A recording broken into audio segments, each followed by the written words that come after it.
On November 4, 1979, hundreds of Iranian students stormed the U.S. Embassy in Tehran.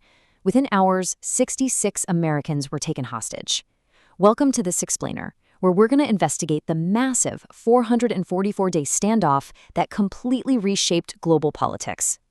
You see, this wasn't just a brief diplomatic hiccup. It was a grueling, highly televised, 444-day nightmare that literally paralyzed an American presidency and permanently altered U.S.-Middle East relations.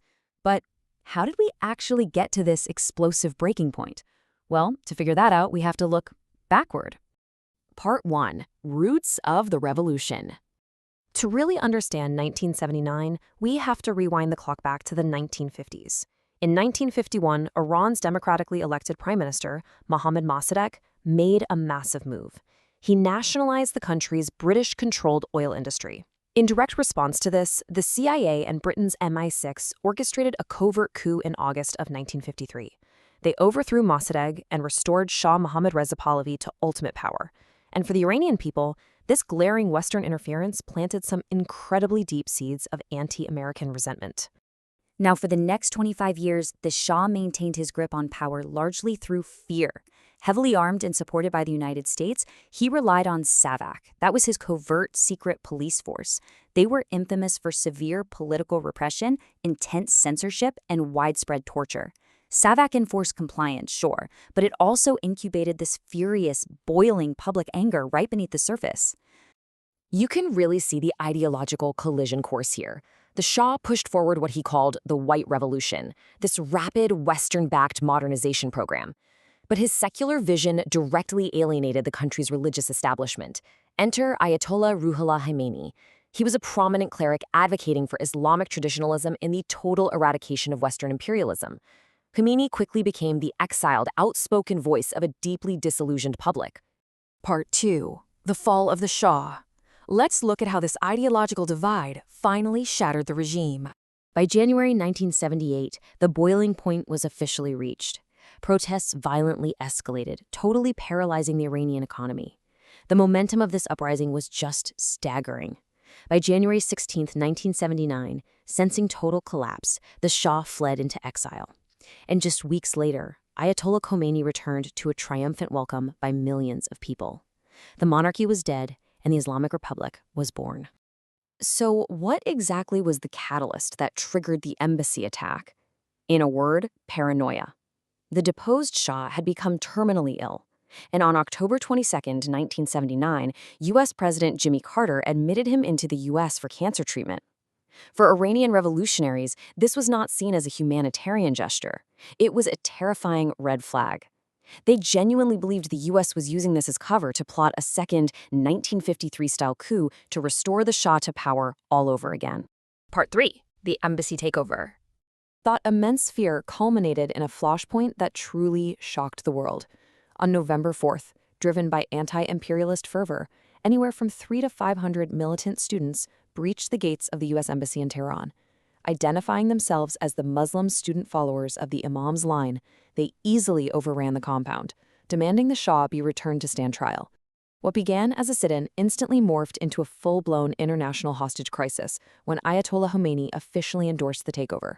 But it's absolutely crucial we ground this massive geopolitical event in human terms.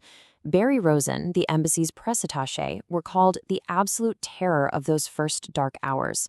Hostages were blindfolded, they were paraded publicly, and subjected to mock executions with guns held to their heads. They were isolated, broken, and essentially used as political pawns. Part 4. Standoff and Failed Rescues. With 66 Americans captured, the Carter administration scrambled to respond to this unprecedented crisis. President Carter systematically applied immense diplomatic and economic pressure. We're talking freezing $12 billion in Iranian assets, securing UN resolutions demanding their release, breaking diplomatic relations, and imposing a full-scale trade embargo. But the Iranian leadership completely refused to budge. They were actually weaponizing the crisis. Fighting the quote-unquote Great Satan was the perfect rallying cry to crush domestic rivals and unify their new revolutionary nation. Now, amidst all this dark news, there was this absolutely wild glimmer of hope. 6 American diplomats had actually managed to evade capture and were hiding with Canadian officials. CIA exfiltration experts, including Tony Mendez and Ed Johnson, formulated this audacious extraction plan. They posed as a fake Hollywood film crew scouting for a sci-fi movie named Argo. They literally just flew into Tehran, handed out Canadian passports, and safely escorted the group out on a Swissair flight. You've probably heard of this as the Canadian caper.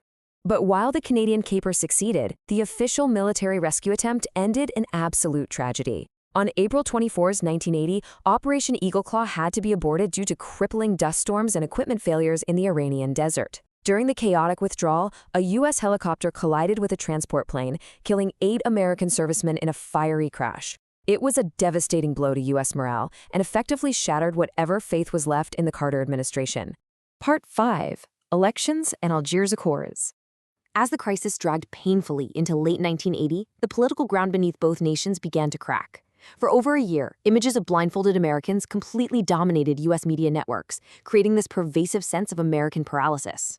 While Khomeini used the anti-American standoff to successfully cement his theocratic dictatorship, the perceived weakness of the U.S. response doomed Jimmy Carter. It heavily contributed to his landslide defeat against Ronald Reagan in the 1980 presidential election. By late 1980, though, the dynamic shifted. The Shah had died in July, and Saddam Hussein's Iraq had invaded a vulnerable Iran, making Tehran desperate for funds and military supplies. So, brokered through intermediaries, the Algiers Accords were finally established. It was a pragmatic exchange. The U.S. agreed to unfreeze that $12 billion in Iranian assets and pledged non-interference in Iran's internal affairs. In return, Iran dropped its demands for the Shah and agreed to release the 52 remaining hostages. They also set up an international tribunal to handle various financial claims. Part 6. A transformed geopolitical landscape. 444 days. After an agonizing 444 days in captivity, the final 52 hostages were released on January 20th, 1981. And in a final, very deliberate slight to Jimmy Carter, the Iranians timed the release to happen mere minutes after Ronald Reagan took the oath of office. But the story didn't end when the planes took off. The long-term consequences of this single crisis are massive. It ignited decades of severe U.S. economic sanctions against Iran. It solidified an enduring state of U.S.-Iran enmity and proxy conflicts that we still see today. Plus, it emboldened Saddam Hussein to invade a chaotic Iran, sparking the devastating 8-year Iran-Iraq War. It literally permanently shifted the balance of power in the Middle East. Which brings us to a close. We have traced the timeline from the 1953 coup through the 1979 revolution and across 444 agonizing days of standoff. The ripple effects of this event are still being felt across global politics today. But considering all this history, I want to leave you with this final, provocative thought to ponder. Was the Iran hostage crisis the moment that permanently transformed relations between the United States and Iran?